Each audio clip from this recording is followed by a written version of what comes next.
Kerrville this afternoon for a first-hand look at the damage and the emergency response. A federal judge in New Hampshire has issued a ruling pausing the president's executive order that ends birthright citizenship from taking effect anywhere in the U.S. The judge issued a preliminary injunction and also announced a 7-day stay to allow for appeal. Israel's prime minister attended a memorial service in Washington for 2 Israeli embassy staffers shot to death. This is SRN News.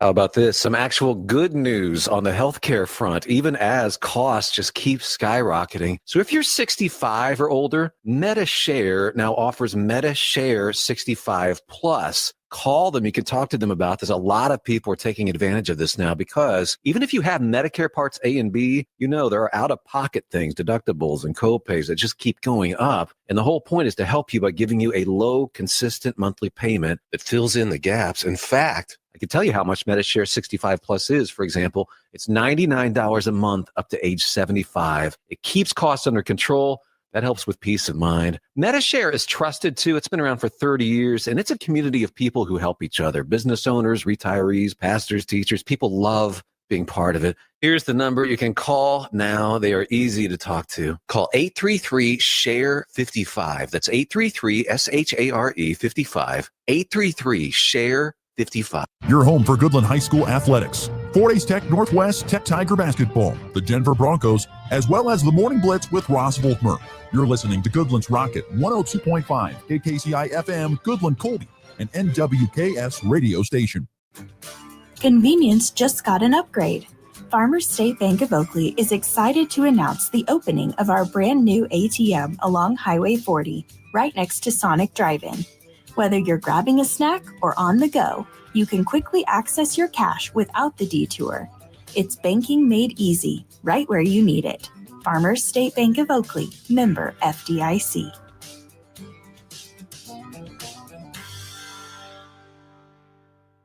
Looking for insurance that actually puts you first? At the insurance agency in downtown Goodland, we're independent, which means we work for you. Whether it's auto, home, crop, or business, we shop top carriers to get you the best coverage at the best price. No pushy sales, just honest advice from people who live right here in your community. Give us a call today at 785-899-5011 or stop by 1020 Main in Goodland and let's get you covered. The Insurance Agency. Insurance the way it should be.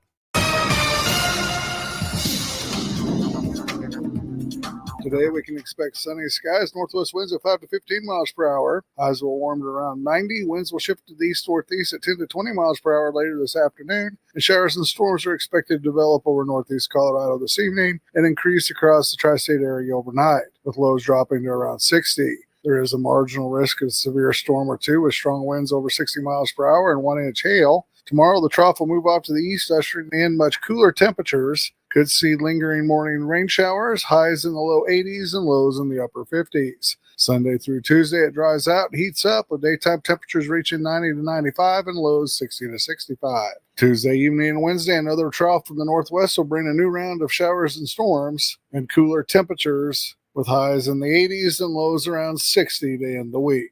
This meteorologist Chris Romick in the NWKS Radio Weather Center. Looking for insurance that actually puts you first? At the Insurance Agency in downtown Goodland, we're independent, which means we work for you. Whether it's auto, home, crop, or business, we shop top carriers to get you the best coverage at the best price. No pushy sales, just honest advice from people who live right here in your community. Give us a call today at 785-899-5011 or stop by 1020 Main in Goodland and let's get you covered.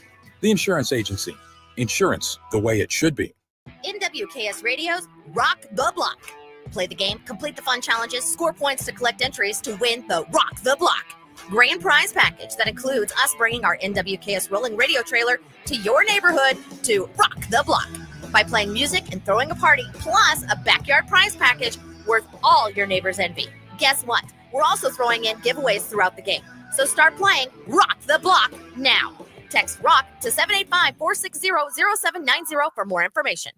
Are pests making your home or business uncomfortable? Call Pest Away in Goodland, Kansas, serving all of Northwest Kansas. They provide top-notch pest control services to keep your space safe and pest-free. From ants to rodents, termites to spiders, our expert team is here to help with effective, safe, and affordable pest control solutions. Don't wait. Call Pest Away today at 785-728-7166 for fast, reliable service. Your home or business deserves the best protection. Big deals are rolling at Hurl Chevrolet GMC in Goodland, Kansas. Drive off in a 25 GMC Sierra 1500 with $3,750 purchase allowance or 0% APR for 36 months and no payments for 90 days. Upgrade to the Sierra 1500 Denali and get up to $5,750 off or 0% for 36 months. Or go big with the Sierra 3500 Pro. $2,750 off or 3.9% for 48 months. Don't wait. Stop by Hurl Chevrolet GMC in Goodland today or shop online at hurlchev.com.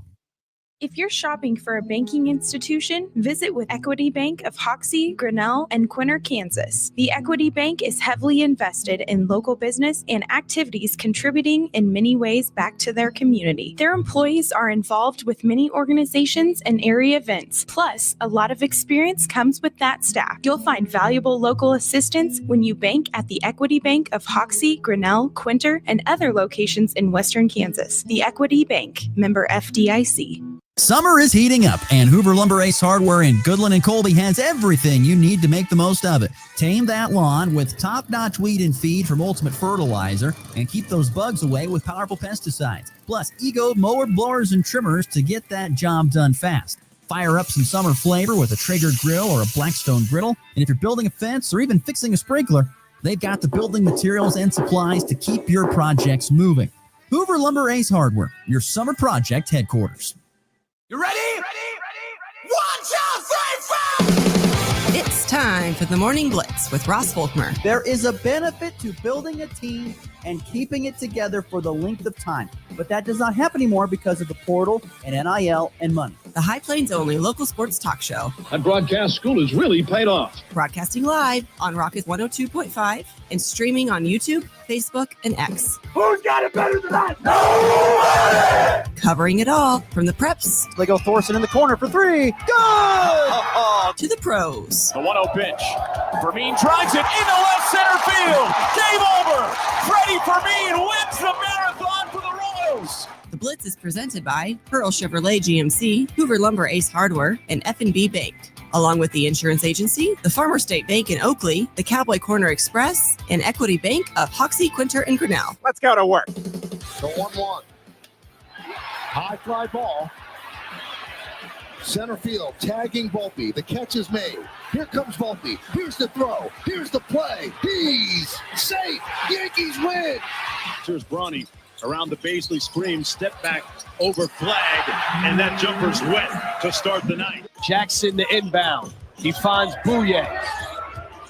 Liddell all over him. The step over. He gets it up for the win. Bouye with the booyah.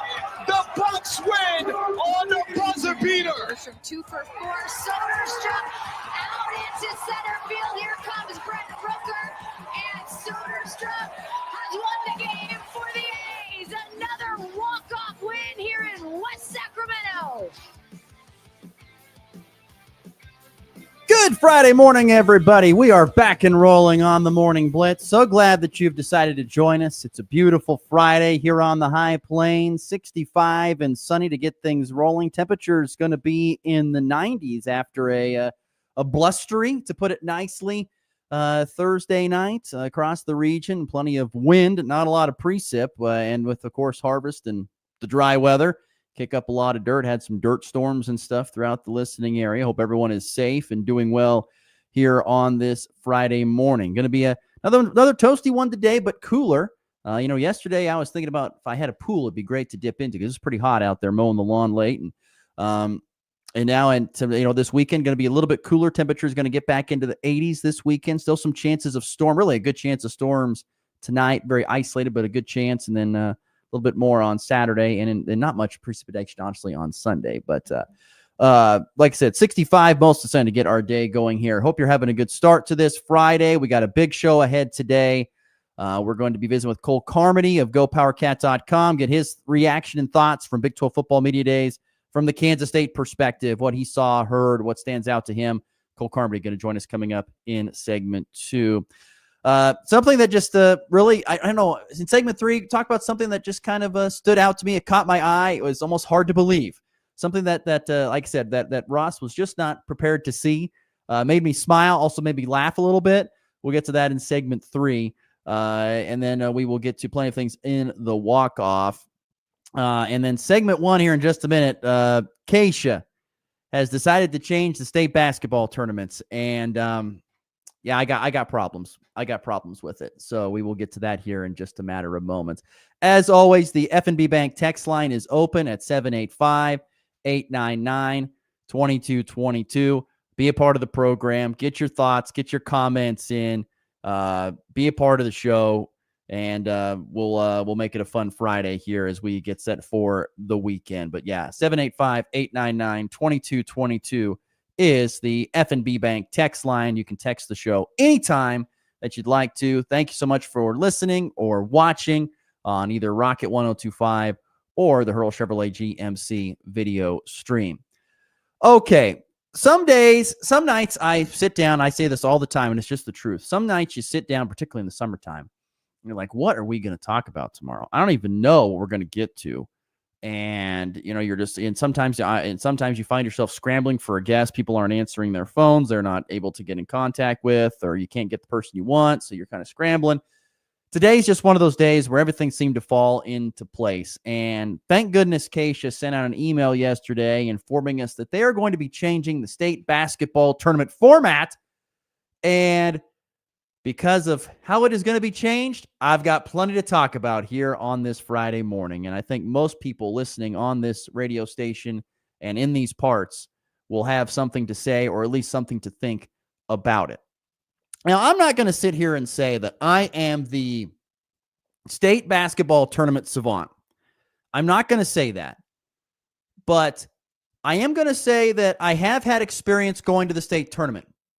Thankfully, or blessed because of Goodland Cowgirl and Cowboy basketball and a great run that we've been on here recently. I have spent a lot of time at the state basketball tournament in Hutch, obviously. And I have been to many other state basketball tournaments in my career, whether it was a wide auditorium Emporia. I spent a lot of time in that arena. I've spent time down in Dodge City. I have spent time in Hayes at Gross Memorial Coliseum.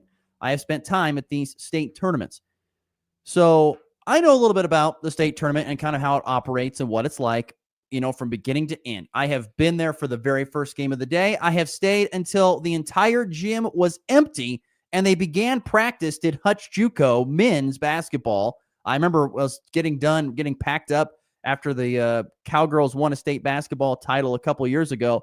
And I was in the gym getting packed up, and here comes Hutch JUCO basketball on the floor trying to get a practice in. So I know kind of what goes on behind the scenes, in front of the scenes. I just know it to an extent. I know it to a decent amount. But anyway, news came down yesterday that Keisha, and this is not like it's like a shocker. It's not, because they kind of sent out an email a few months ago saying they're looking at changing the state basketball tournaments. They were looking at making some changes. And the big thing that's going to change, if I had to sum it up, I'll get deeper into the weeds, but if I had to kind of encapsulate it, the biggest changes that are happening is that they don't really want to have quarterfinals played at the final state site. So they don't want to have the first round of the state tournament played at the state tournament. They don't want to play 3 consecutive rounds, quarterfinals, semifinals, and finals all in the same place like we've seen. They don't want that to be the way anymore. They want to make it so that the quarterfinals are played at a neutral site, putting in quotations here, a neutral site between the two teams, so that hopefully they can get more fans. And then unless you're 3A, they want to try to combine some of the state tournaments so that they have better atmospheres is kind of what that's the quote that they've used. We're going to have better atmospheres at these tournaments. So here's what's going to be happening. Sites have been selected for the next 2 seasons. In 2026, this coming year, 1A, D1 semifinals and finals will be played at the United Wireless Arena in Dodge City. 2A and 1A D2 semifinals will be played at White Auditorium in Emporia. 3A and 4A semifinals and finals will be played at the Hutchinson Sports Arena in Hutch. And then 5A and 6A semifinals will be played at Koch Arena at Wichita State University. First time since 1953 when state championship games of multiple classes were played at the same place.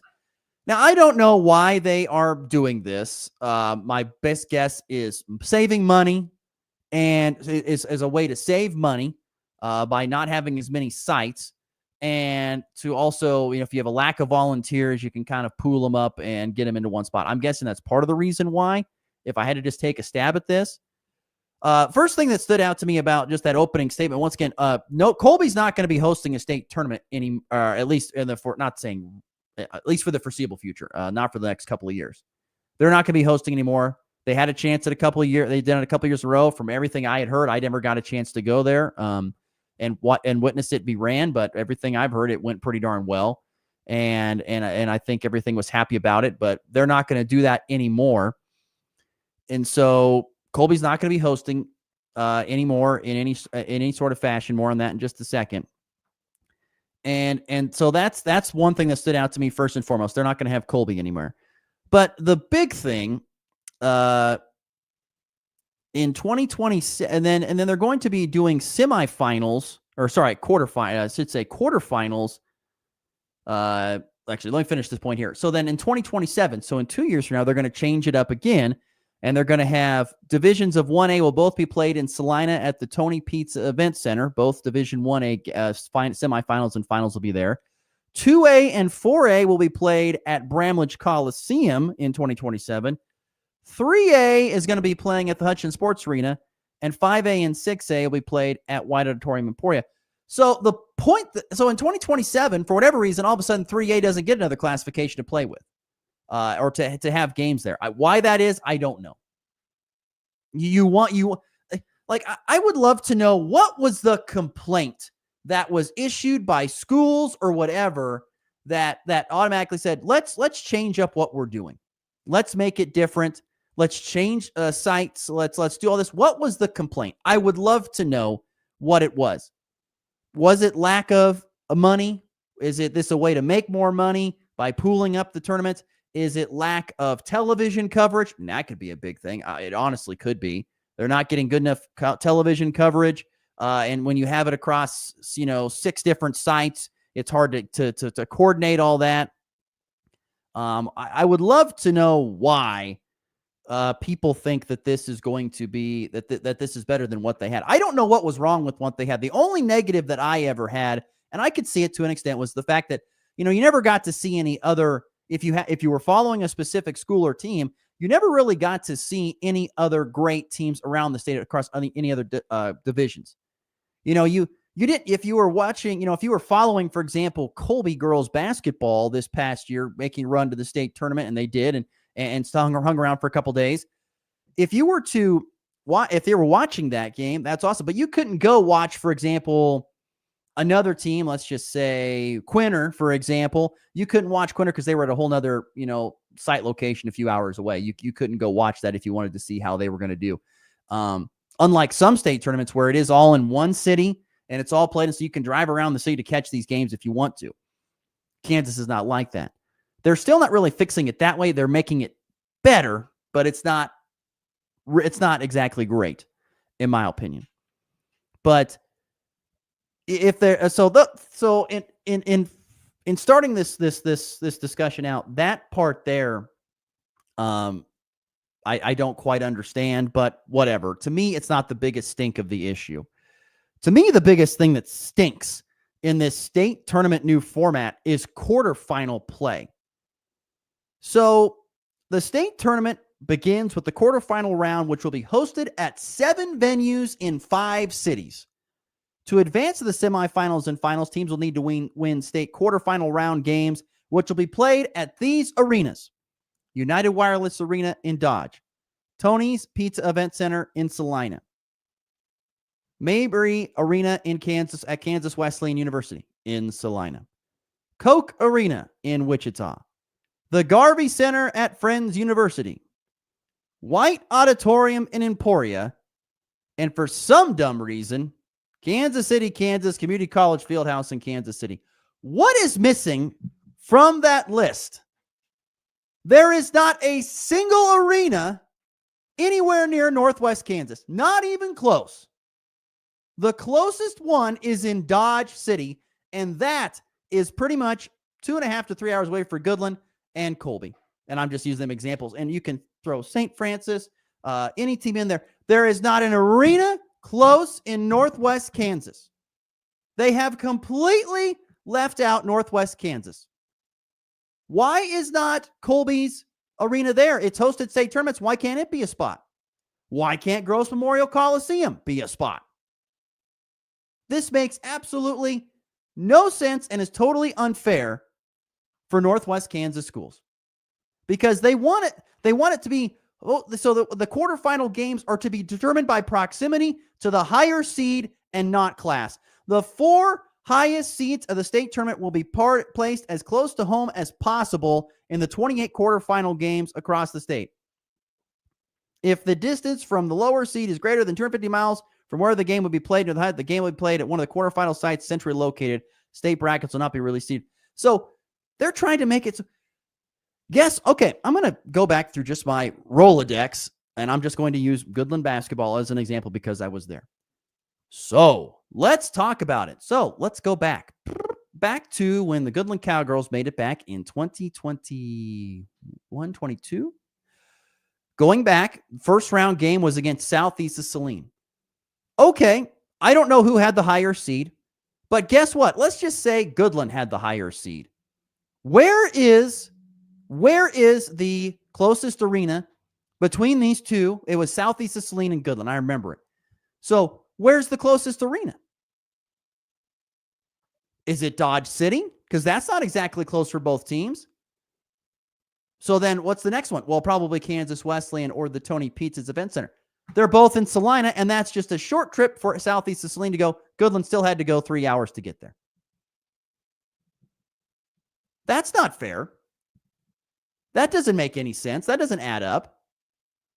Now, you could go back to other first-round games. You know, they played Girard. Yes, you could meet in Salina. That'd be more of a central meeting point. If you get to Frontenac, that's more of a central meeting point. You know, the boys played Riverton. That's more of a central meeting point. I get that.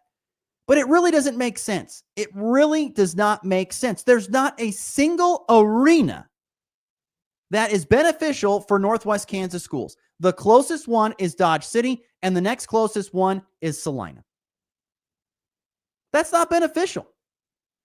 I don't care if there's an interstate out the door. You still got a 3-hour trek, while other schools are probably going to have an hour or so. At maximum, probably. I mean, it's not fair. Once again, here, the 2026 state basketball quarterfinal schedule. So for the boys class, 6A, 4A, and 2A girls, 5A, 3A, and 1A boys quarterfinals this coming March 10th. We played at United Wireless Arena, Coke Arena, Friends University, Tony Pietz's Event Center, Kansas West University, White Auditorium, Casey. That's where they're going to be played. These are the arenas. There's not a single one over the next 2 years that is even remotely close to Northwest Kansas. It doesn't matter. Northwest Kansas teams are going to have to travel. Southwest Kansas teams get a little bit of a break because Dodge City's there. There's not an arena in Northwest Kansas that makes this list. For the teams that might have a really, really good season, it's not even going to get remotely close to being a neutral site game because you still have to travel a long ways. So in my point, why are we messing with what we're doing? Why are we messing with it? It does not make any sense. Why are we messing with what we were doing before? Because if you think about it, well, Goodland boys played Riverton a couple years ago. Hutch, you know what? That was kind of a centralized location a little bit. That worked out okay.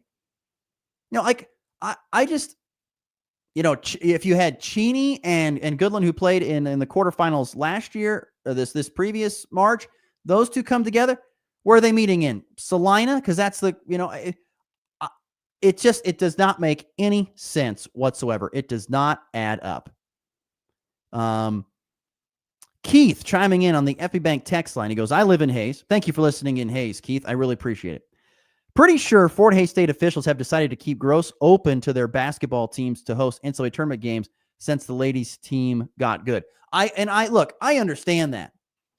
And I understand that there's not that many arenas in Northwest Kansas that are going to fit their criteria. But I think one is just down the road in Colby. Why can't that be one? Oh, it's not centrally enough located. Well, bogus. So what? There's other people out here. There's other schools out here that are doing stuff that want to have a chance to have a little bit of advantage. If you have a great season, why shouldn't you get some sort of advantage? It just, to me, either stick to what you were doing and just, why not just stick to what you're doing and leave it? There really wasn't that many. I don't think there was any issues with it. There really wasn't. Now, there must have been other issues at other sites. They weren't able to draw good attendance. They weren't getting, they were losing money. So they're like, well, I guess, and 3A is the cream of the crop. I mean, as far as I know, it usually has the best. It's got great attendance. It's got amazing atmospheres. It's in a great arena. It's awesome. Don't get me wrong. It's the creme de la creme. But like I said, like Brian says, the state of Kansas ends at Hays, evidently. Actually, Brian, I think it ends at Salina. If you ask any person, so, pretty much in Kansas City or Topeka, they think Salina is Western Kansas. That's not even barely the center of the state. Like, I know for a fact, I always tell this story to everybody that asks me, because I remember when I was in college and I was covering baseball for Northwest Missouri State, and I remember it was a long bus drive. We've been on the bus for probably 5 hours. We were coming out to Hays for a weekend series, and we got there late at night, and I remember standing out there at what was the old Ramada Inn Hotel there on the interstate. We were staying there. I remember looking out towards the west as we got off the bus. And I was like, geez, well, Colorado's got to be pretty darn close, doesn't it? Not without really looking at a map. Not really realizing that, many years later, I'd be living even further and almost on the border where we'd actually, still 2 hours, 2 hours west of Hays. So, like I said, people don't get the concept, and it's amazing how just blind Acacia officials are to just ignoring Northwest Kansas. I mean, this to me is a complete and utter ignoring of blind. You have to find some sort of arena that's going to help Northwest Kansas schools. This does not help in any way, shape, or form Northwest Kansas schools. And I think that's my biggest stink, is that the closest quarterfinal game for you, if you are Colby, Goodland, Quinter, Rollins County, St. Francis, the closest quarterfinal game for you is either United Wireless Arena in Dodge or probably the Tony Pizza's Event Center or maybe Arena at Kansas West University. Those are the closest. And those are at least 2+ hours away, if not more. I think this is dumb. It's totally dumb. There is nothing wrong with the way that it was before. Like, the only benefit I can see, once again, is the fact that you get to see maybe in other classifications, state title games. You might get a chance to see a little bit more. You get to see a little bit more talent across the state. That's the only benefit, but you're still only going to see one other classification. So that doesn't really make it a whole lot better. It really doesn't. Like, I think Kansas is just stuck in this spot where they're just like, well, we really would love to get better crowds and have more fans and stuff in the arena. We'd love to be able to put up a better television broadcast. We could broadcast it better to the state. Well, I think, I don't know. I would think that, but who knows? We'd love to put out a better broadcast product. So if we combined pooled all our resources, it could be better. But we'd love to do it. It'd be great if we just did all like Coke Arena, for example. It'd be awesome. I mean, that to me would be a better deal. Okay, you want to do this thing where you're going to play at different sites across the state? Fine. But I want the state championship held in either Bramlage or, more importantly, Allen Fieldhouse. In the birthplace of college basketball, that would be a real thrill for kids to get to play on that floor at Allen Fieldhouse. That would be cool. Really, really cool. I don't ever see it happening, but it'd be great, and they'd have the resources up to do it. I would love to see it. If you want to play at different sites throughout the state, that's fine.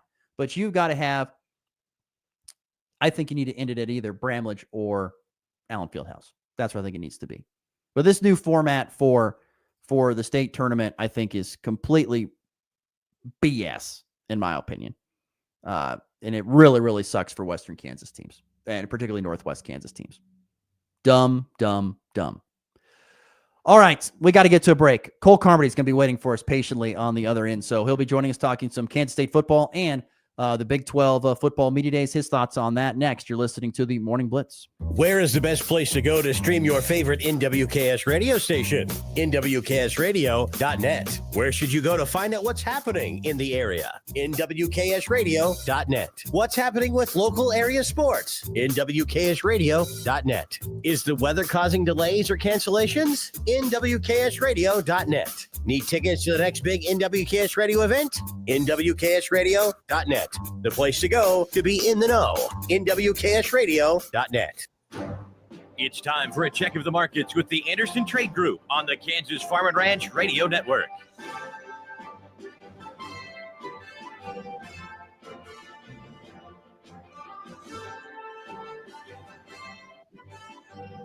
Good morning. This is Kate Thompson with the Anderson Trade Group. Today is Friday, July 11th. On the overnight last night, September corn lower 2 1/4 at $3.97. December down 2 1/4 at $4.14 1/4. March down 2 1/2, $4.31 1/4. May corn down 2 1/2 at $4.42. August soybeans down 3 1/2 on the overnight at $10.09. September down 3 1/2 at $9.98 3/4. November down 3 1/4 at $10.10 1/2. January down 3 3/4 at $10.26 3/4. Chicago wheat, the September contract lower 3 cents at $5.51 1/2. December down 2 1/2, $5.72 1/2. March down 2 1/4 at $5.91. May down 2 1/4 at $6.01 3/4. Kansas City wheat, the September contract lower 5 cents at $5.29 3/4. December down 4 1/2 at $5.53 3/4. March down 4 3/4 at $5.75 3/4. May down 4 1/4 at $5.90. On the stock market this morning, the Dow down $298 at 44,640. The S&P down 34 at 6,289. The Nasdaq down 105 at 22,907. Gold higher $42 an ounce at 3,367. And crude oil up 66 cents a barrel at $67.23. If you have any questions about marketing grain or would like to talk about risk management options, give our Colorado off the call. John Hankey or John Stiles at 970-744-4484, or in our Kansas City office, myself, Tom Pluto, Jared Law, Cody Ghosh at 913-748-3000. The Anderson Trade Group, proud market partners with Kansas Farm and Ranch Radio. Find out more at andersongrain.com. The risk of loss through trading futures and or options is substantial, and each investor and or trader must consider whether this is a suitable investment. Past performance, whether actual or indicated, is not indicative of future results. The Anderson Trade Group has no guarantee that the advice given will result in profitable trades. This season, armyworm better watch out.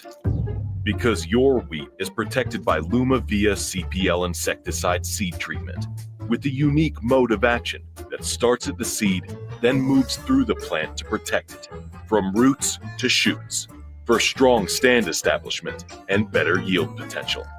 Army worms, you're out of here. Learn more at corteva.us/Lumavia CPL. They say seeing is believing, and nothing catches the eye like the 9.7 bushel per acre advantage of Revitec fungicide over other plants. But don't just take our word for it. See it for yourself. Run a comparison of Revitec fungicide. Enter the Real Results Yield Challenge and experience the difference it makes in your fields. And when you share your experience with us, you'll get a chance to win a 2-year lease on a new truck. Sign up at yieldchallenge.basf.us. No purchase necessary. See official rules for details. Always read and follow label directions. From the latest scores to the hottest takes, 60% of the time, it works every time. we're bringing the game to you. You're tuned in to the Morning Blitz with Ross Volkmer.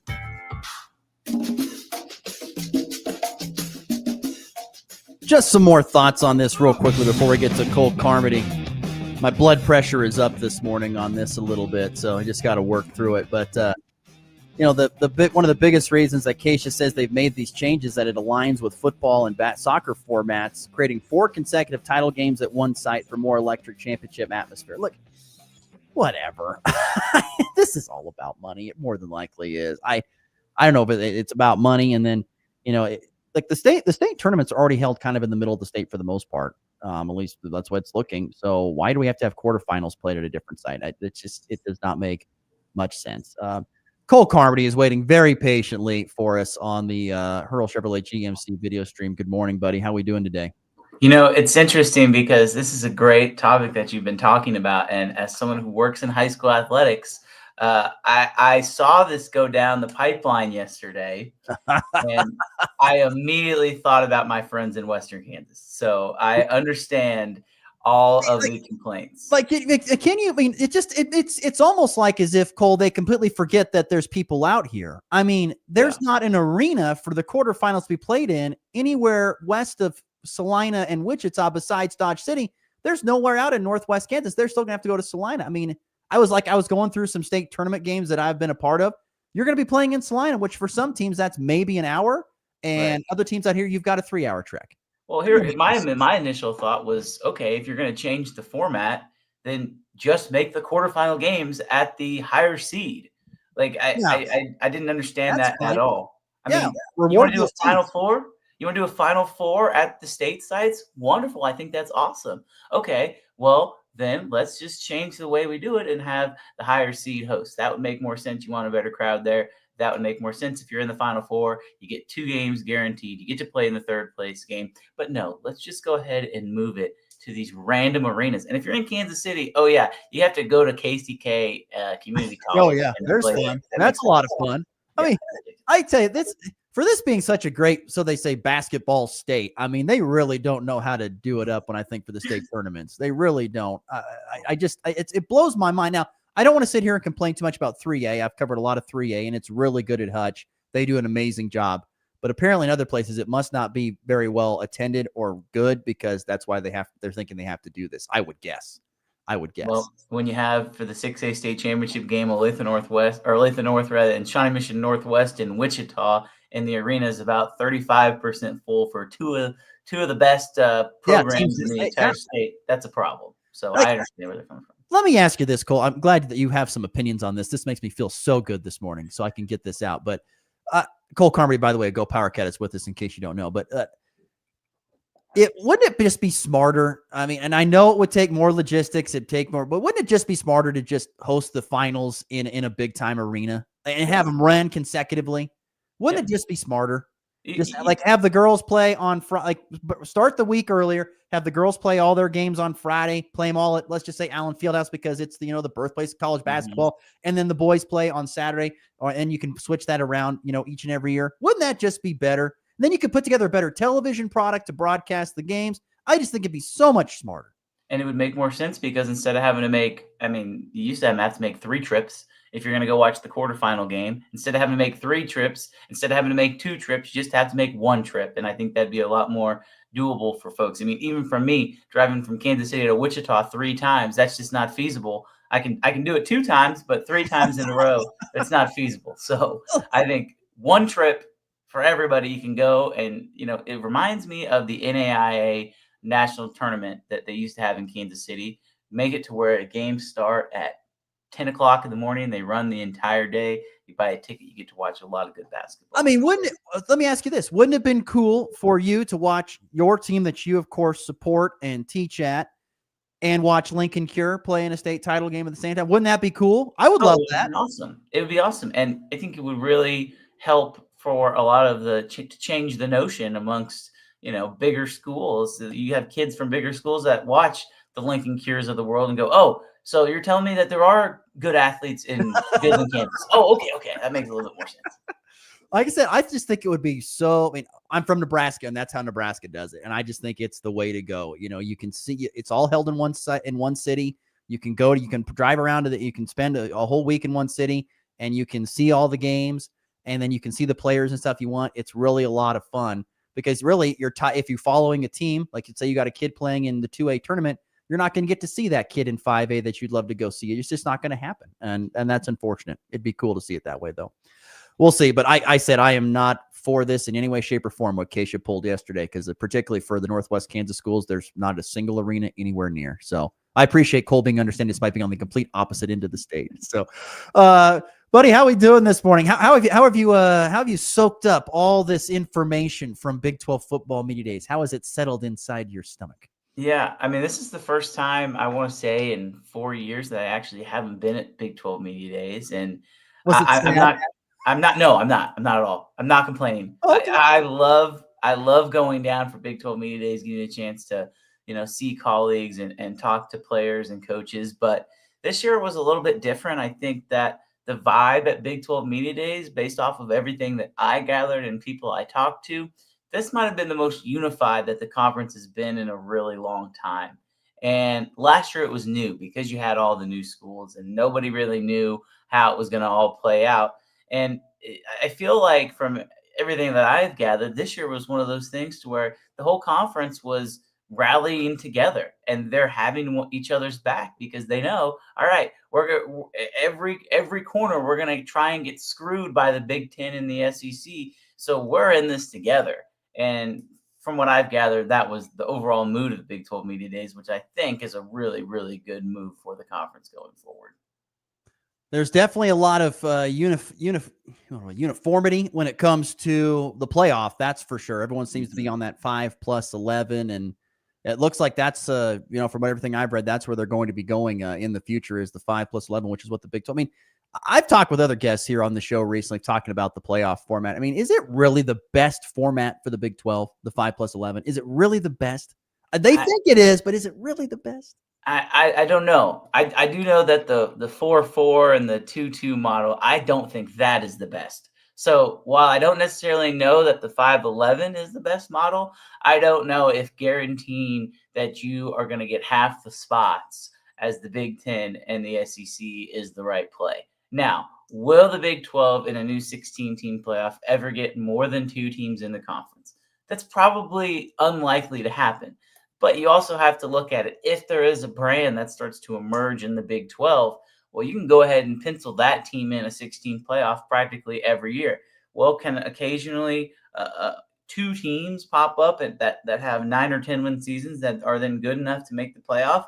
I think the answer to that question is yes. But I think a lot of that relies on the Big 12 having one, I don't necessarily want to say a dominant team, but a one brand emerge as, oh, okay, that is the team in the Big 12. It could be Colorado. I don't think that's going to happen, but it could be Colorado with Deion Sanders. It could be Texas Tech with all the money that they're spending. I also don't think that's going to happen. I think there's a real chance that blows up in their face with everything that's going on. It could be Kansas State. Heck, you can throw KU in there with what Lance Leipold's done. There's plenty of options, but I think that brand, whoever that is, along with, you want to say Arizona State, has to start to emerge this year. And if that brand starts to emerge this year, then there becomes a realistic chance that the Big 12 gets more than 2 teams in.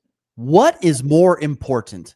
Having a team or 2 establish themselves as the top dog, whether that like a Texas or Oklahoma, or having the Big 12, no matter who it is, make the playoff and win a game or 2 consistently every year?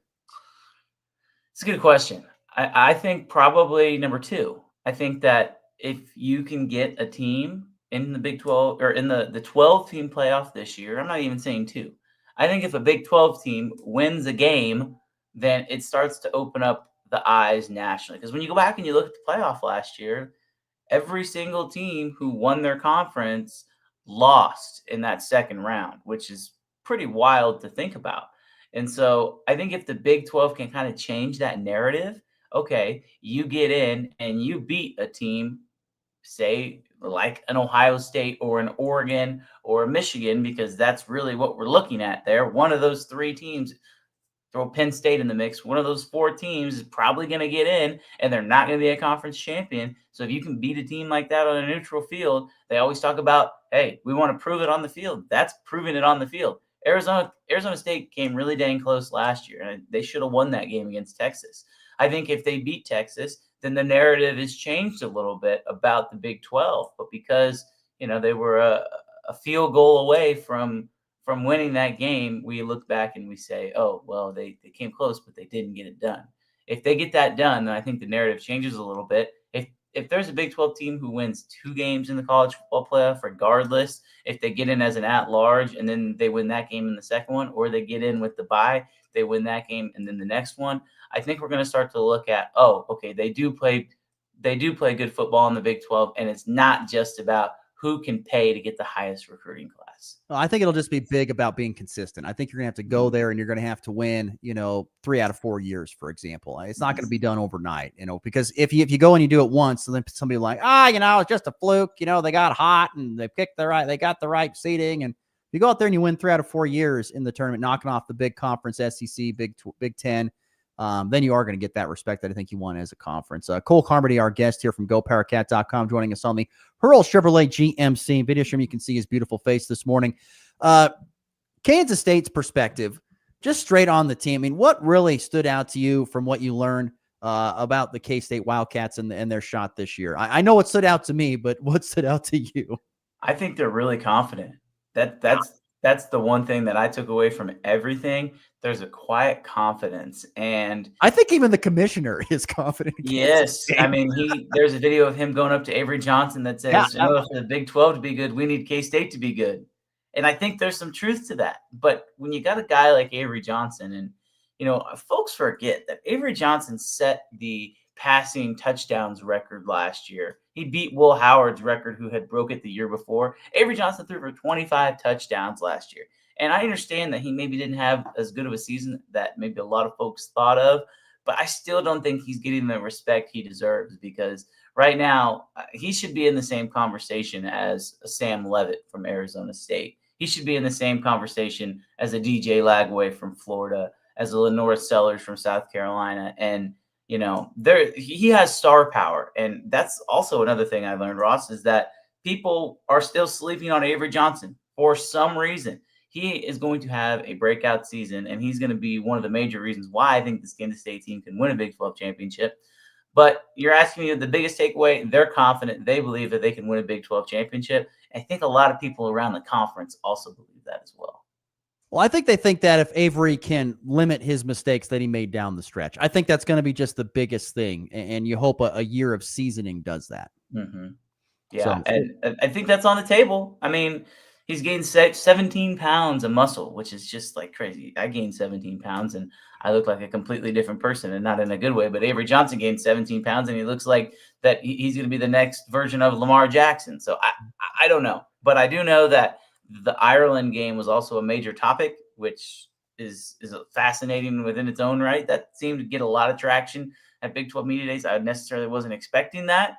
But either way, I mean, this K-State team, those guys are confident. They're hungry. It's a huge game because it's not like as if Iowa State is some throwaway game down in Rochester. I mean, right. That's a good team with a good quarterback and a great coach. And as we've learned in this Big 12, I think that was one thing, Kleiman said it, we have to be ready every single week. There is not a single week we can take off because anybody in this conference can beat anybody. And I think they feel that pressure that they've got to try to not only live up to being one of the top dogs in this conference, but that means you also have to beat everybody.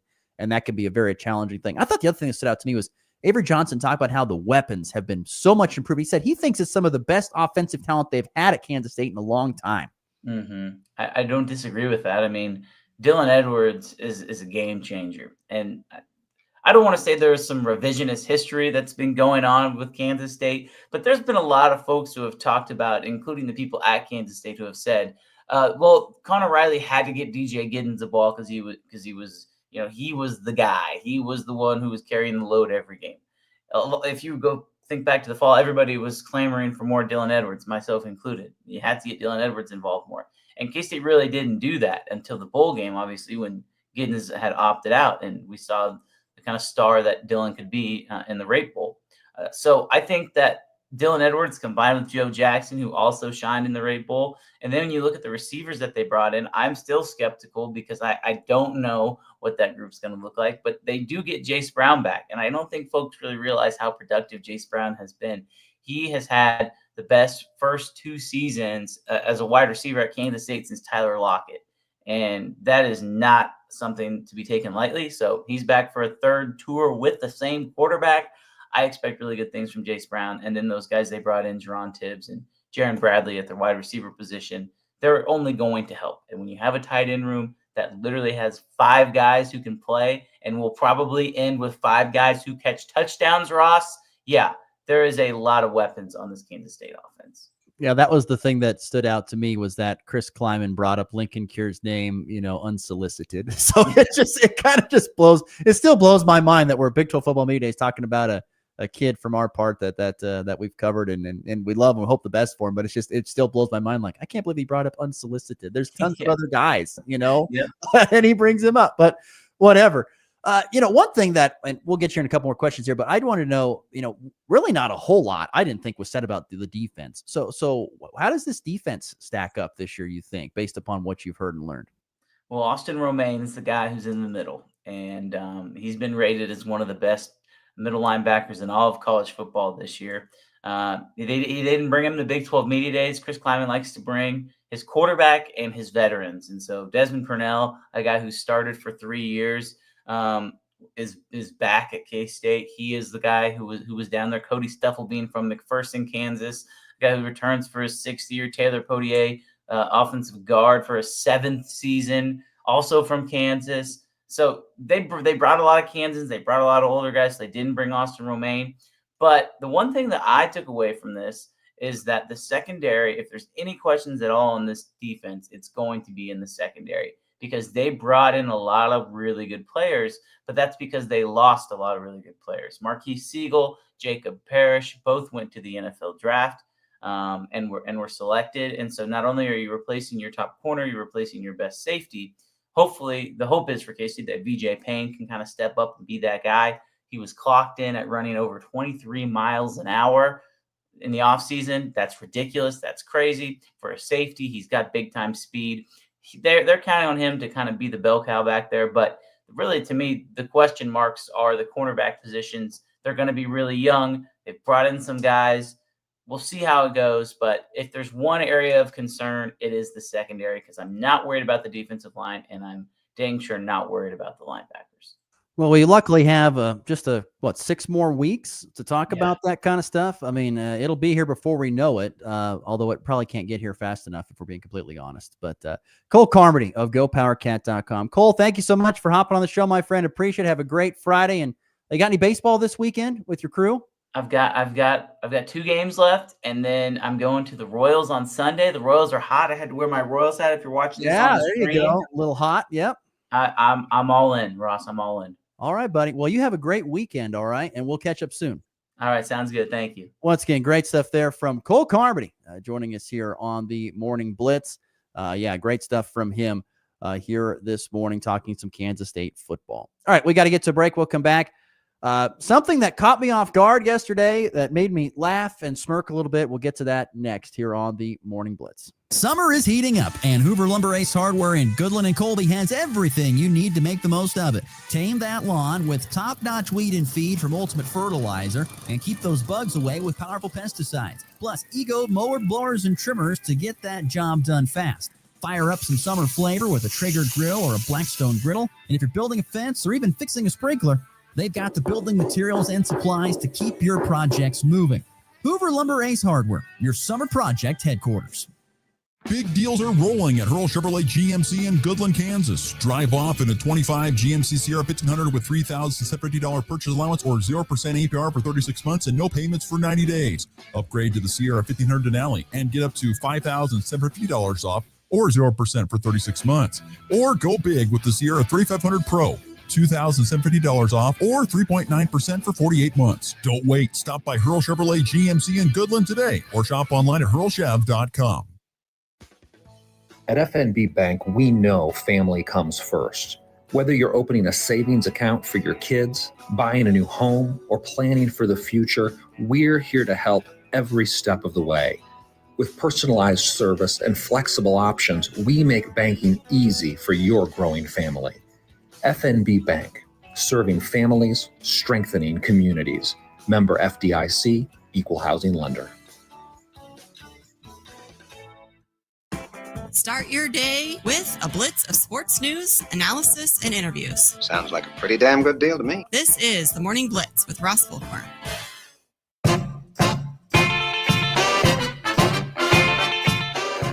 You heard Cole Carmody talk about the Royals a little bit there. They had the day off yesterday, as did the Rockies. They are both back in action this weekend. Final games before the All-Star break. New York at home hosting the Mets. And the Rockies on the road taking on the Reds in Cincinnati. As always, AM 790 KXXX, your home for the Royals. AM 730 KLOE, your home for the Colorado Rockies. You missed the show, you want to tune back in catch the podcast anywhere you get your podcasts. We went off on Keisha and their decision to alter the state basketball tournament, which completely impacts Northwest Kansas schools and Western Kansas schools too, but mostly Northwest Kansas schools, and pretty darn dumb. And of course, Cole Carmody joined in for that conversation and gave us his thoughts on K-State football at Big 12 Football Media Days. Just a couple minutes left to go in the program today. So, last year around this time, Ross was very much juiced because his favorite video game growing up was college football, and had been gone for, I think, 13 years.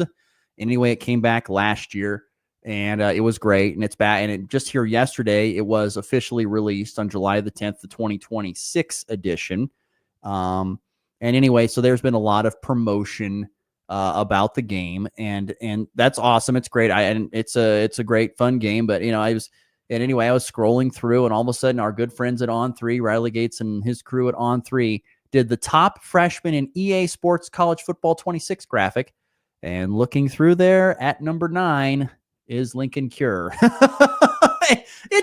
It just caught me off guard. It's just amazing. I guess it just continues to amaze me that a young man from our neck of the woods getting this much attention nationally, when it comes with Chris Kleiman talking about him unsolicited without being brought up at Big 12 Football Media Days, to me scrolling through Twitter and all of a sudden seeing his name on the top 10 freshmen in college football.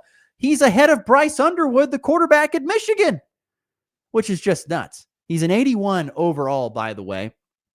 And so, and I was looking it up yesterday. He's like, he's a downfield threat, I think is what his big skill is. It's just funny. It just makes me smile. It makes me laugh. I'm happy for him, but it's just funny because, growing up as a kid playing that game, and now to see people in it that is just, it's even more interesting. Now I will admit, he's not on the depth chart. If you go to the depth chart, and he's not in the top 3, but he is there at number 4, at least at this point in time. It may update throughout the season, but it is interesting. He is the number 9th highest rated freshman in overall ranking on EA Sports College Football 26.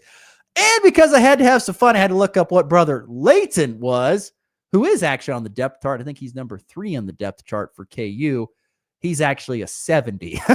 So it's unfortunate that they're not in here today. I would have loved to have had them talk about their EA Sports rankings and get after each other. That would be hilarious.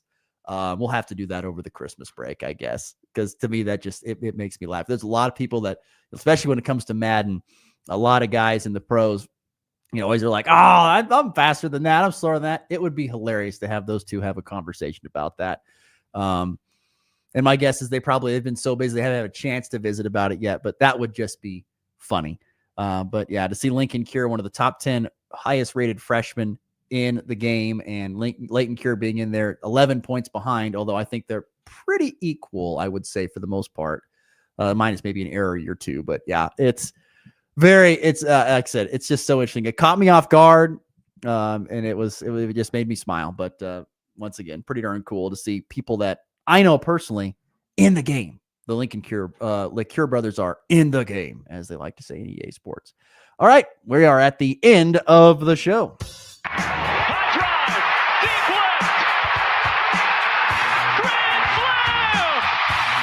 And back lifts his ball high and deep to right. How about a walk-off Grady? Thomas to the 10. Denver's going on to New England. They win it on the first play of overtime. Mahomes flings it. It's there. Hardman. Jackpot. Kansas City. Cooper Flagg made his debut last night against the Lakers. It was 10 points, 6 rebounds, 4 assists, 3 steals, and a block. But the problem was he was 5 of 21 shooting. But look, it was his first pro game. There's going to be some struggles at times. But if you just watch, I mean, the things that kid is trying to do with these dunks and these step-back shots, I mean, this guy, he has got a bag full of tricks and things up his sleeve. It's going to be very fascinating to watch his pro career. And the home run derby is set. Will be the walk-off without talking home runs. But yeah, the home run derby is set. A's Brent Rooker, Yankees Jazz Chisholm, Atlanta's Ronald Acuna Jr., Minnesota's Byron Buxton, although that's kind of up in the air because he hurt himself yesterday. Tampa Bay's Junior Canero, Pittsburgh's O'Neal Cruz, Seattle's Cal Raleigh, the big dumper, and Washington's James Wood. A lot of youth on there. I love a Cruz, Raleigh, Wood, Acuna. Those guys are big time swingers. I'll be fascinated to see how far O'Neal Cruz can hit a baseball, because that guy does things that you just don't see every day in the game of baseball. So that, by the way, the home run derby gets going next weekend, of course, with the next week with the All-Star break getting going. By the way, no Hunter Goodman. We talked about that on Monday with Christian Saez, but Hunter Goodman did not make the home run derby. Maybe he'll fill in for Byron Buxton if he's hurt. We'll see. I don't know. By the way, Cal Raleigh, a 3-1 favorite, according to ESPN Bet. All right, that does it for our program today and for this week. Everyone have yourself a great weekend. Enjoy a little bit cooler weather. And we'll see you back here on Monday for another week of the Morning Blitz. Hope to see you then. Spin the Blitz. Thanks for tuning in. Classic rock plays here. This is Rocket